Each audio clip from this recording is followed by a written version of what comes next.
Assalamualaikum warahmatullahi wabarakatuh. Selamat pagi semuanya. Kali ini kita ketemu lagi di acara Rasan-Rasan. Jadi Sobat Rasan-Rasan, hari ini sangat spesial sekali. Kita kedatangan tamu yang cukup penting, yang cukup spesial. Kali ini bersama dengan dokter cantik kita, Dokter Anugrah Windiasari MSc. Selamat pagi Bu Nugrah. Selamat pagi Mbak Winda. Biar lebih akrab ya Bu, jadi Siap. kita panggil langsung nama gitu nggak apa-apa Oke, ya Bu ya. siap. Oke. Apa kabar hari ini Bu? Alhamdulillah sehat Mbak Winda. Sehat ya? Mbak Winda sehat? Alhamdulillah Oke. cukup sehat Ya, ya. Gimana dengan kondisi saat ini? Apakah masih aktif di kegiatan Dinas Kesehatan? Kebetulan di Dinas Kesehatan Bu ya? Iya, saya di Dinas Kesehatan di bidang pelayanan kesehatan. Aktivitasnya apa Ibu terakhir ini? Oh iya. Kemarin memang saat ini di Dinas Kesehatan, khususnya di bidang pelayanan kesehatan ya, ini kita sedang mempersiapkan diri untuk implementasi dari Undang-Undang yang terbaru tentang kesehatan 17/2023 ini kan turunannya udah mulai ada ini. Nah, kita harus mulai belajar menyesuaikan karena di bidang pelayanan kesehatan itu kita mengelola atau meregulasi ya fasilitas pelayanan kesehatan, semua fasilitas pelayanan kesehatan, baik itu yang di primer kayak puskesmas, klinik, dokter praktek, bidan praktek itu, kemudian juga di rumah sakit sebagai pelayanan kesehatan rujukan. Begitu. Ya. Sobat Rasan-Rasan, sebenarnya beliau ini adalah Kepala Bidang Pelayanan Kesehatan di Dinas Kesehatan Kabupaten Bantul. Jadi memang beliau berkutat di pelayanan kesehatan ya Bu ya? Ya, Semua fasilitas pelayanan kesehatan yang ada di Kabupaten Bantul seperti itu. Gini Bu, saya dengar-dengar nih ada sebuah proyek itu ada rumah pintar. Apa itu rumah pintar? Apakah rumahnya itu sekolah sampai S2, S3 seperti itu atau gimana? Iya, Mbak. Ya, memang suatu program kesehatan itu dinamis ya, dinamis. Saat ini belajar dari pandemi COVID-19 itu kan ternyata kita sistem kesehatan kita itu ketahanannya itu kurang kuat. Karena ternyata kita dengan pandemi itu kita kelabaan lah, kita mengatasi kelabaan. Nah, belajar dari situ, kemudian dari Menteri Kesehatan itu mencoba membuat suatu kebijakan, yaitu untuk mempertahankan atau memperkuat sistem ketahanan kesehatan Indonesia. Nah, salah satunya kan itu untuk ketahanan sistem kesehatan itu kita harus transformasi, kita harus berubah nih, nggak bisa kayak kemarin lagi. Kalau kayak kemarin nanti datang pandemi lagi, walaupun kita nggak minta ya, kita akan kelabakan seperti kemarin. Banyak korban jiwa, baik dari masyarakat maupun bukan petugas kesehatan, tokoh-tokoh kesehatan kan banyak sekali. Nah, untuk memperkuat sistem kesehatan itu Menteri Kesehatan menggulirkan 6 pilar transformasi kesehatan. Nah, kebetulan dari 6 pilar itu saya di bidang pelayanan kesehatan itu ada 2 pilar yang memang menjadi ranah kami, yaitu transformasi di layanan primer tadi yang sudah saya sebutkan, dan transformasi di layanan rujukan, yaitu mengelola rumah sakit. Nah, 2 itu. Nah, rumah pintar ya. Rumah pintar Mbak, bukan pintar. Oh, bukan pintar. Pintar. Oh, berbeda ya Bu ya? Beda. Baik. Kenapa pintar? Nah, ini karena kaitannya begini. Di dalam transformasi pelayanan kesehatan primer, ini kalau dulu itu antara puskesmas, kemudian di situ pasti ada klinik ya, satu wilayah, mungkin dekatnya Mbak Winda itu mungkin ada klinik atau mungkin dokter praktek. Iya, ada. Atau bidan praktek gitu ya, dokter gigi gitu ya. Kami melihat itu semua berjalan sendiri-sendiri. Jadi yang puskesmas ya melayani pasien yang datang, dokter umum ya melayani pasien yang datang. Sebentar, tidak ada regulasi keterkaitan gitu, seperti itu atau gimana? Belum, waktu itu belum ada. Jadi belum masih ada. Sendiri-sendiri. Ada sih pembinaan dari puskesmas, tapi kurang optimal. Begitu. Ya. Jadi rumah pintar ini saya mencoba menggagas ada suatu forum diawali dari tingkat kabupaten untuk menggandeng semuanya. Dalam hal ini antara puskesmas, kemudian untuk klinik itu ada satu asosiasi namanya Asosiasi Klinik Indonesia. Kemudian untuk dokter itu ada IDI ya, yang profesi, kelompok profesi. kemudian untuk dokter gigi ada PDGI, kemudian untuk bidan itu ada IBI. Nah, ini kita wakili di dalam forum di kabupaten ini. Ini adalah para komposisi rumah pinter itu sendiri. Kenapa pinter, tidak pintar? Itu karena ini untuk menuju suatu integrasi layanan primer. Nah, kenapa rumah? Ya, forum ini berisi ya siapapun ya nanti yang menjabat sebagai ketua baik itu ASKLID, ketua ID, PDGI, IB ya. Dan untuk puskesmas, dinas kesehatan, untuk puskesmas karena entitasnya puskesmas itu adalah UPT-nya dinas kesehatan, tentu ini antara dinas kesehatan dan itu tadi profesi-profesi, perwakilan profesi itu tadi. Nah, nanti ketika forum itu ada dalam wadah namanya Rumah Pinter, harapannya komunikasi dan koordinasi itu bisa terjalin dengan baik. Kenapa? Karena kita itu dalam memberikan pelayanan kesehatan itu saat ini harus terintegrasi. Jadi misalnya Mbak Winda periksa ke puskesmas, kemudian lain waktu periksa ke klinik, lain waktu lagi ke dokter gigi. Harapan kami itu nanti ada kesinambungan, ada integrasi. Oh gitu? Iya. Berarti bisa ya seandainya saya nanti periksa sekarang di puskesmas A katakanlah gitu. Terus besok saya di dokter umum nih kayak gitu. Itu bisa nanti misalnya yang tersambung di situ apakah rekam medis saya, riwayat kesehatan saya itu juga bisa dilihat oleh dokter umum itu? Seperti itu atau gimana? Ke depan seperti itu.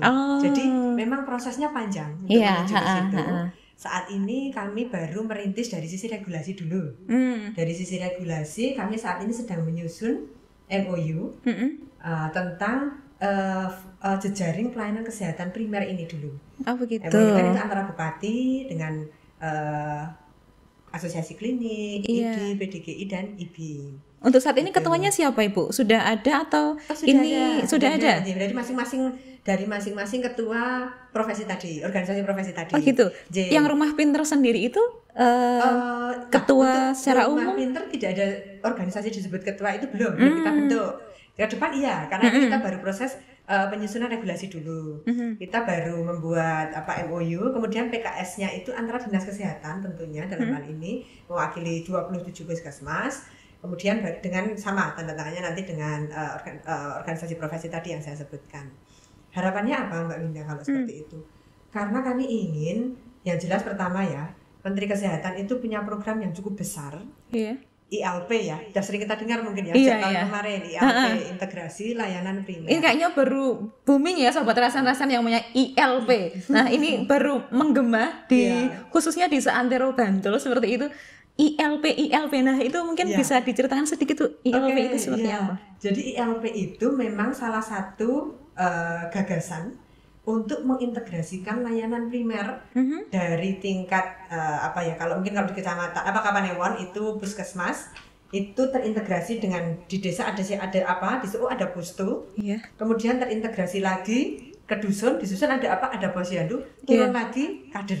Oh begitu. Itu selama ini kan belum. Ada orang sakit ya udah datang diobati di mana dia berobat. Nah kami dengan ILP ini harapannya nantinya orang yang datang ke puskesmas kemudian nanti dilacak di wilayahnya, kunjungan dari kader atau petugas kesehatan itu nanti berkesinambungan. Jadi misalnya setelah dia periksa ke puskesmas ternyata dia mengidap misalnya hipertensi, nanti dari keluarga dikunjungi, oh ternyata misalnya pola makannya atau di keluarga bagaimana sehingga ini akan berpotensi hipertensinya si pasien tersebut tidak terkontrol misalnya. Kemudian kunjungan rumah dari kader setelah mendapatkan instruksi dari petugas pustu. Pustu dari mana? Pustu dari puskesmas. Begitu. Nah ternyata di lain waktu pasien ini kok suka berkunjungnya ke dokter misalnya. Nah, ini bisa dikomunikasikan dengan dokter tersebut bahwa ini juga pasien rutin di puskesmas. Nah, memang ke depan kami harapannya sistem informasi saat ini kan sudah ada sistem informasi ya di puskesmas itu DGS namanya. Kemudian di klinik dan praktek mandiri itu rekam medis elektronik ya dengan nama masing-masing karena memang masih dibangun oleh masing-masing vendor. Tapi mereka semua punya syarat sama adalah harus bridging satu sehat.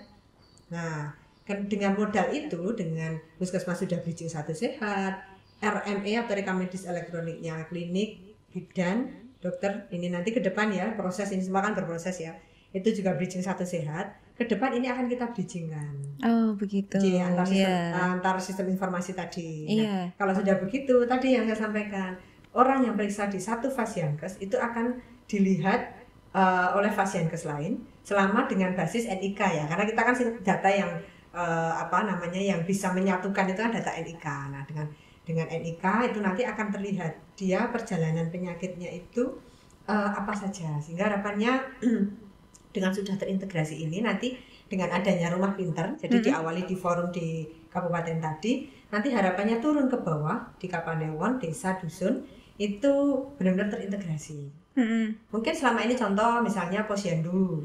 Posyandu itu saat ini mungkin masih banyak diampu oleh puskesmas lah. Iya, Di betul. situ pembinanya masih mayoritas atau sebagian besar pasti oleh puskesmas. Iya. Ke depan nanti akan dilibatkan tadi dokter, bidan, Iya. dan sebagainya tadi itu nanti akan terlibat di dalam penanganan di Posyandu. Turun begitu ya Bu ya? Ya, harapannya seperti itu supaya kita masyarakat juga bisa merasakan integrasinya, bahwa dimanapun dia mengakses Fasiankes nanti dia akan mendapatkan penanganan komprehensif. Baik. Jadi jangan sampai ini sudah bagus di puskesmas, kemudian karena satu dan lain hal misalnya kesibukannya dia ternyata dapat si pagi terus misalnya, sore puskesmas tutup misalnya, dia berarti padahal harus kontrol obatnya habis misalnya, dia ke dokter, dia bisa menyampaikan bahwa dia pasien rutin di puskesmas, kemudian dokter yang sebelumnya mungkin komunikasi dan koordinasi dengan puskesmas belum terjalin baik, itu akan lebih akan lebih leluasa ketika mengakses data. Ini kok ada pasien dengan nama ini, saya boleh tahu datanya. Mungkin saat ini manual dulu ya, mungkin manual nanti informasi data pasien gitu. Nanti ke depan kalau sudah bridging harapannya seperti itu ya Bu ya. Kalau rumah pintar sendiri itu ada singkatannya nggak Bu? Ada. Apa itu? Forum jejaring forum ya. Itu forum gitu ya, room. Terus kemudian fasilitas kesehatan. Oh, fasilitas kesehatan gitu ya. Terus PIN. Nanti itu mengarah kepada fasilitas kesehatan tingkat pertama ya, upaya integrasi. P-nya pertama integrasi. Ya. Oh, layanan jadi primer. Layanan primer, bukan tar. Nanti layanan primar. Oh, gitu ya. Saya baru tahu soalnya Bu. Saya kira tuh rumah pintar, ternyata harus pinter gitu ya, karena primer gitu ya. Oke. Selanjutnya Bu, tadi kan sudah dijelaskan sama Dokter Anugrah ya bahwa memang latar belakang dari rumah pintar ini itu kan dari pandemi Covid begitu ya Bu ya. Atau mungkin ada beberapa latar belakang lagi yang bisa disampaikan? Jadi lebih kuatnya sebenarnya dari ini integrasi layanan primer yang saat ini sedang digaungkan oleh Kementerian Kesehatan. Bagaimana ILP ini betul-betul berjalan sesuai konsep dan pedoman yang sudah ada. Berarti karena belum adanya integrasi fasilitas kesehatan satu sama lain itu gitu ya Bu ya. Forum untuk koordinasi komunikasinya kan belum ada. Jadi kan butuh jembatan, forum koordinasi dan komunikasi yang lebih lebih optimal mungkin ya. Menggunakan apa itu Bu nanti? Komunikasinya tuh dengan apa? Misalnya by WA atau telepon gitu? Boleh. Jadi artinya nanti akan komunikasi itu dengan berbagai media yang ada.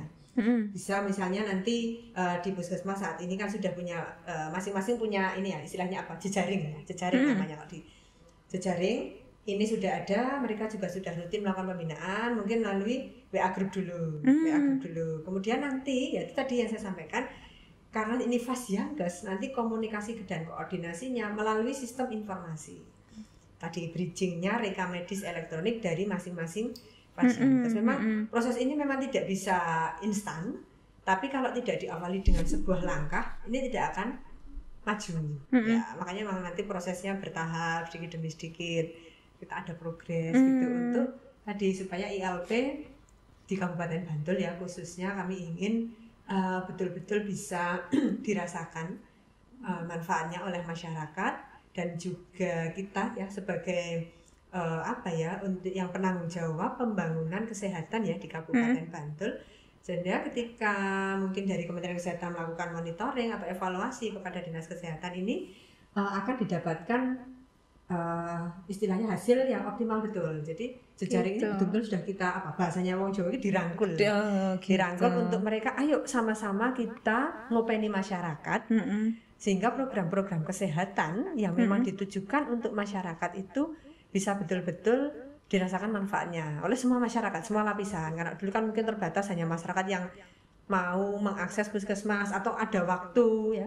Besok semua every time itu masyarakat bisa dari semua lapisan ya, dari semua lapisan itu.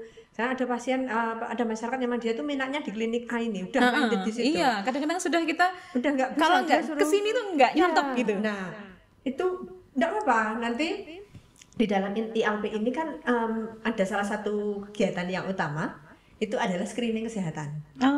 Screening kesehatan yang berbasis siklus hidup. Sebentar Ibu, screening kesehatan menggunakan aplikasi yang ada di itu tadi rumah pinter tadi itu, atau mereka sudah punya sendiri-sendiri? Sudah ada. Jadi screening kesehatan siklus hidup itu berarti berawal baik dari bayi, balita, usia anak sekolah, remaja, kemudian usia produktif ya, ibu hamil, sampai kemudian usia dewasa, sampai kemudian lansia. Nah, ini sudah dibangun sistem media untuk screening tools untuk screening, untuk membantu tenaga kesehatan melakukan screening itu sudah ada, sudah dibangun yang ini dari pedoman yang sudah disampaikan oleh Menteri Kesehatan. Nah, cuma ini memang masih bersifat itu tadi regulasi. Mungkin masih dibangunnya belum bisa aplikasi asik ya. Pernah dengar aplikasi asik? Iya. Nah, itu kan sebenarnya aplikasi asik itu untuk mengentri semua hasil screening. Tapi cuma kan ini masih dikembangkan. Proses dikembangkan. Kalau kita harus menunggu itu final kan terlalu lama. Enggak juga ya, Bu ya. Kita harus kreatif. Makanya kabupaten dengan teman-teman di Dinas Kesehatan kemarin kita buat semacam form yang dalam bentuk elektronik ya, untuk screening itu untuk memudahkan screening tadi, di input datanya di situ kan, di situ di keep data. Suatu ketika aplikasi asik ini sudah siap betul, tinggal kita ekspor ke situ data-datanya, sehingga tidak bahasa Jawa ini nggak kehilangan enggok. Kalau pasien yang sudah data itu tercatat. Dia screening apa saja, dan semua screening sebenarnya itu wajib. Karena ini juga makanya kenapa kalau saat ini kita hanya puskesmas yang harus men-screening penduduk segitu banyak, tidak mungkin. Nggak mampu tapi gitu kalau ya. menggandeng semuanya akan lebih cepat untuk bisa menjangkau masyarakat makin banyak, dan tadi masyarakat makin dapat manfaatnya. Oh, ternyata dia di screening itu jadi tahu ada hal yang perlu diwaspadai mungkin sejak dini gitu, seperti itu. Kalau ini rumah pinter itu sebenarnya di mana sih Bu adanya? Oh ya.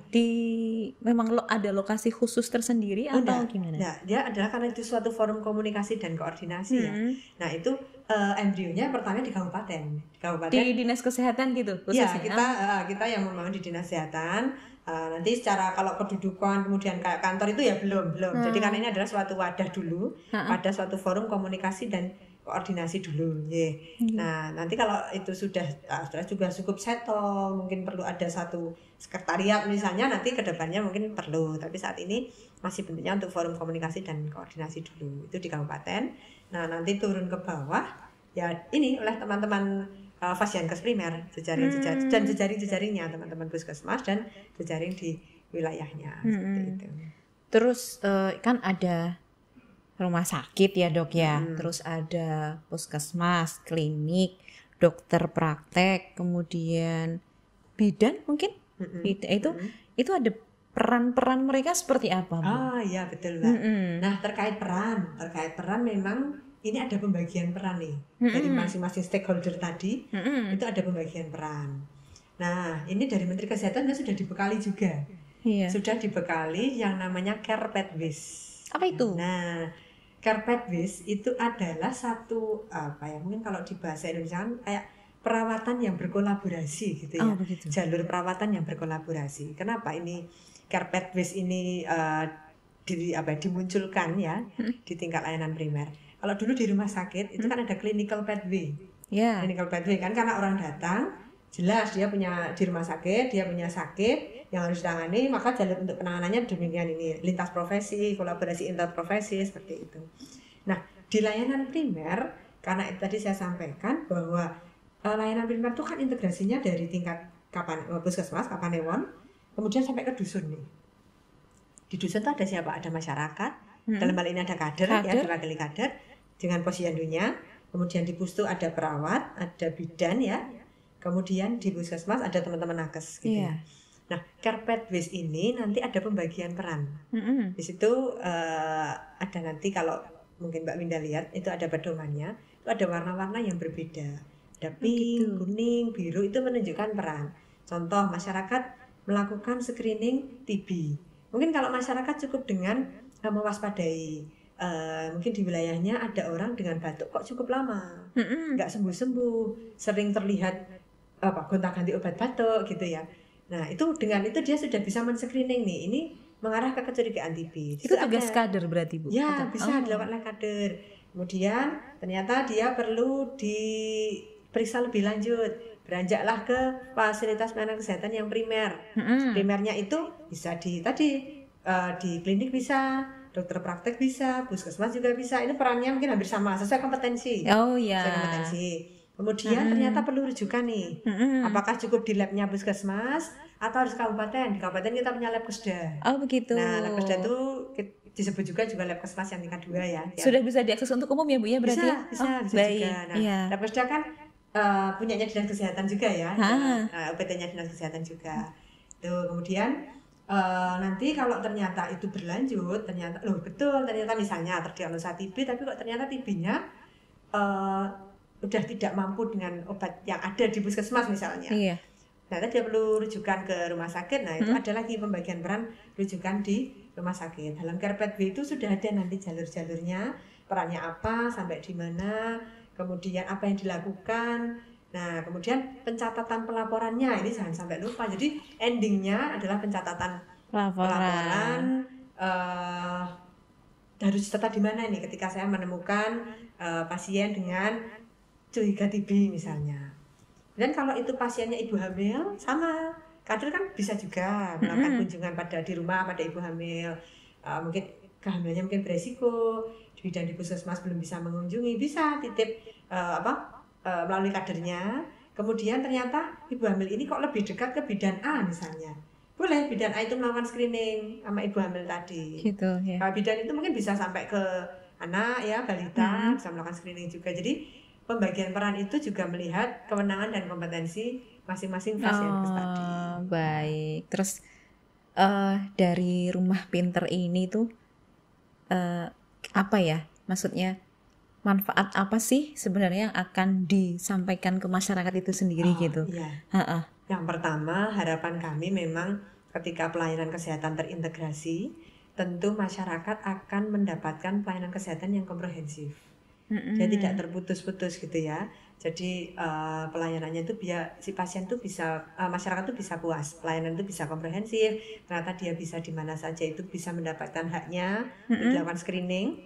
Kemudian yang kedua, ini akan mendukung program pemerintah yang lain juga. Yang kemarin sudah digaungkan sebelumnya, contoh pemerintah daerah itu punya kewajiban melakukan SPM. SPM itu standar pelayanan minimal untuk masyarakat. Itu sebenarnya sudah digaungkan jauh lebih lama daripada ILP. Nah, memang dari SPM ini kan memang masih ada indikator-indikator tuh yang mungkin kayak nilainya tuh kok jeblok, nggak pernah tinggi gitu loh. Salah satunya itu indikator di hipertensi sama DM. Ini kan penderitanya makin banyak. Iya. Nah kan usia sudah nggak mandang hipertensi DM. Iya, itu. Sekarang itu usia di bawah 30 itu sudah mulai terkena hipertensi kita gitu. Kita masih dengan pola seperti dulu, tidak terintegrasi. Yang ada kita tahu-tahu pasien itu datang sudah komplikasi. Oh, begitu. Datang mungkin sudah dengan gagal ginjal, mungkin diabetes datang sudah dengan luka yang mungkin nanti harus diamputasi, kan kita tidak ingin. Kita ingin masyarakat sehat kan. Nah, dengan seperti itu SPM tadi juga harap integrasi terlaksana, SPM juga bisa meningkatkan capaiannya ya. Kemudian program-program kesehatan yang lain dari semua program yang sebenarnya sudah diluncurkan sebelum ada ILP itu dengan sendirinya nanti akan tercapai lah target-targetnya gitu. Semua kasus yang selama ini mungkin penderita misalnya kanker datang kok sudah terlambat, datang misalnya kanker payudara langsung sudah stadium 4, itu kalau kita sudah screening dari awal dengan sederhana dulu, anamnesa, pemeriksaan fisik gitu, itu penanganannya lebih baik, outcome-nya atau dampak bagi masyarakat tentu lebih bagus juga. Berarti gini ya Bu ya, program itu sendiri Rumah Pinter itu biar kita sebagai masyarakat itu lebih mudah mengakses juga pelayanan kesehatan gitu ya Bu ya. Kayak misalnya nyun sewu, kayak misalnya saya pagi harus bekerja nih gitu, saya baru bisanya itu sore nih kalau ini, berarti kan saya nggak bisa mengakses puskesmas misalnya yang hanya rawat jalan saja. Saya kan di dokter katakan dekat rumah saya kayak gitu. Berarti di situ saya bisa periksa di situ, kemudian rekam medis saya itu, riwayat kesehatan saya, berarti itu ini ya bisa muncul di dokter A tersebut. Kalau misalnya dulu saya pernah di puskesmas nih periksa dengan riwayat penyakit bla bla bla bla misalnya katakanlah. Kemudian saya pindah ke rumah ke dokter B misalnya. Itu situ udah muncul ya Bu ya di situ. Ya, ke depan ketika itu sudah bridging semua. Sudah bridging semua. Kalau itu bridging nanti semua itu akan ya, jadi bisa dilihat dimanapun dia periksa itu nanti bisa dilihat. Dokternya itu berarti langsung tahu ya, maksudnya oh si Mbak ini itu riwayatnya ini gitu. Ya, itu sudah terbaca. Itu ke depan memang kita harapannya seperti itu ya Bu ya manfaatnya. Nah, untuk saat ini dalam membangun ILP ini, kalau target pemerintah di awal ini, jadi targetnya itu pemerintah itu kan dari Kementerian Kesehatan targetnya itu paralel ya. Target ini juga, tapi kita memang berjalannya itu bertahap. Iya. Nah, untuk saat ini memang di screening dulu. Di screeningnya. Jadi kalau selama ini masyarakat itu kan datang ke bidan, datang ke dokter atau dokter gigi ya misalnya, itu kan datang aja sesuai keluhan, batuk pilek selesai. Padahal mungkin dia usia produktif, yang mungkin dia punya potensi resiko ke DM mungkin itu tidak tergali. Nah, dengan screening yang bisa diakses oleh semua Fasiankes, toolsnya ada, tinggal ditanya. Nah, nanti jangan-jangan dia datang dengan batuk pilek, ternyata ada hipertensi, atau mungkin keluarga dari DM dan dia juga sudah beresiko, mungkin dengan polanya, akhirnya itu bisa terscreening. Berarti misalkan saya, ini usianya misalnya masih produktif gitu ya, berarti di situ sudah ada tools tersendiri yang khusus untuk usia reproduktif gitu ya, produktif. Berarti nanti pertanyaan-pertanyaannya juga sesuai dengan tools itu gitu ya. Jadi nanti ditanyakan, mungkin memang sedikit memakan waktu ya, tapi saya pikir bisa lah. Kalau makanya dengan forum Rumah Pinter ini harapannya kita juga membangun komitmen, karena ini sudah diregulasikan. Kita kan kalau sudah ada regulasi itu lebih kuat kan, kita ngepus teman-teman di wilayah, jejaring-jejaringnya puskesmas nih. Ayolah kita komitmen, masyarakat mari sama-sama kita openi gitu ya, sehingga tugas dan tanggung jawab kesehatan tidak lagi di pundaknya teman-teman puskesmas saja. Contoh kesehatan remaja itu mau akses puskesmas kapan? Dia pagi full sekolah. Sekarang sekolah apalagi banyak yang 5 hari sekolah ya. Sampai sore. Puskesmas sudah tutup. Padahal nggak bisa kita pungkiri, remaja itu juga butuh pelayanan kesehatan yang mungkin dia tidak sadari karena tidak pernah mengakses. Nah, kebetulan misalnya dia mengakses ke dokter dengan keluhan, sebenarnya awalnya mungkin pusing, anak ini remaja, mari kita screening, adakah anemia remaja, kesehatan jiwanya bagaimana gitu ya. Agak stres mungkin gitu ya. Agak stres, ternyata sudah terlacak dan tertangani. Artinya misalnya gantian dokternya yang pada saat pagi tidak bisa melakukan tindak lanjut misalnya di wilayah, kan bisa lapor ke puskesmas. Kemudian puskesmas yang ada programmer kesehatan jiwa misalnya, ada program untuk menggandeng remaja, anak itu tergandeng. Mungkin gitu. Remaja itu bisa dapat perhatian khusus. Ternyata dia sebenarnya ada masalah nih di keselannya yang tidak terlacak, bahkan mungkin keluarga tidak tahu gitu. Karena kadang ya mereka keluar remaja itu mungkin malah bisa curcol sama orang lain. Kadang-kadang gitu memang. Kan, sama keluarga atau orang lain. Nah, kita sebagai petugas kesehatan kalau menemukan itu ternyata dia ada masalah di kesehatan jiwa, mari kita tangkap dan kita ini bersama-sama gitu ya. Jadi semangat untuk memberikan pelayanan kesehatan secara terintegrasi itu ke depan bisa dirasakan betul di wilayah. Jadi mungkin kalau kemarin teman puskesmas masih kadang wah kayak ngel gitu ya, dalam tanda petik mungkin Fasiankes itu kok dijak angel, ke depan harapannya kata itu sudah tidak ada lagi. Semoga ya Bu. Semoga. Iya, Jadi semoga. sudah, ayo ini kerja bersama nih, kita bareng-bareng. Makanya kita perkuat dulu dari kabupaten, nanti kita turun ke bawah. Berarti bagus sekali ya Bu. Yang misalnya program Rumah Pinter ini nanti kalau berjalan dengan baik, integrasinya juga berjalan baik, itu kan kayaknya saya udah ada pandangan ke depan nih, berarti kan bagus gitu Bu. Ini ya rangkaiannya itu kita nggak usah terlalu banyak curhat atau banyak ke dokternya, hanya masalah yang dirasakan saat ini saja, tapi riwayat kesehatan itu sudah ada, sudah muncul, jadi dokter tinggal menindaklanjuti, ada screeningnya gitu ya Bu ya. Dan kita juga bisa mengakses fasilitas kesehatan tidak hanya di satu puskesmas A saja kan kayak gitu, bisa menyesuaikan dengan kondisi kita, misalnya seperti itu. Nyun sewu Ibu. Nah gini Dok, kalau kita punya BPJS nih, nah BPJS kan kalau di Vaskes A nanti mau periksa ke Vaskes B, apakah diperbolehkan kayak gitu Dok? Ya, memang kalau sudah terkait regulasi kita memang harus melihat regulasinya. Nah, kalau regulasi jaminan kesehatan, memang ketika itu dia bukan pesertanya, saya misalnya peserta di Puskesmas A, kemudian saya ke Puskesmas B, itu saat ini regulasinya di BPJS, tapi ini bukan regulasi pemerintah, regulasinya di badan BPJS itu memang kepesertaan jadi dalam tanda petik tidak berlaku. Oh begitu. Ya, jadi dia dianggap pasien umum. Oh begitu. Tapi tenang saja Mbak Minda. Kita sudah backup nih pemerintah. Kalau dia ber-KTP Bantul, itu harapannya nanti ada perlindungan kesehatan. Gitu baik. Jadi kalaupun nanti harus mengakses di istilahnya di tempat lain, mungkin yang tidak punya jaminan, kan kita masih punya Jamkesda. Ya mungkin walaupun Jamkesda itu untuk yang tidak punya BPJS atau yang punya BPJS tapi tidak di cover layanan-layanan itu tuh dibutuhkan masyarakat tapi tidak di cover. Jadi masih ada backup lah, masih ada backup untuk Jamkesda. Makanya karena itu saya berharap sih program ini bisa didukung ya dari jajaran paling tinggi Bapak Bupati, kemudian aparat jajaran di bawahnya, di situ ada Pak Sekda, ada Bapak Wakil Bupati, ada Bapak Asisten dan seterusnya. Itu harapan kami mendukung inovasi ini ya, Rumah Pinter ini untuk keberlanjutannya yang jelas, kemudian manfaat ke depan yang bisa dirasakan oleh masyarakat. Soalnya percuma ya Dok ya kalau mereka nggak dukung atau nyon sewu misalnya cuek-cuek aja kan kayak gitu kan. Ngapain kan kayak gitu kan. Kita nggak bisa jalan juga kan kayak gitu, dan kita tingkat kesehatan masyarakat juga akan padahal gini, pemerintah itu kan menggembor-gemborkan, maksudnya kita cakupan kesehatan masyarakat harus tinggi misalnya dengan adanya diluncurkan BPJS kesehatan biar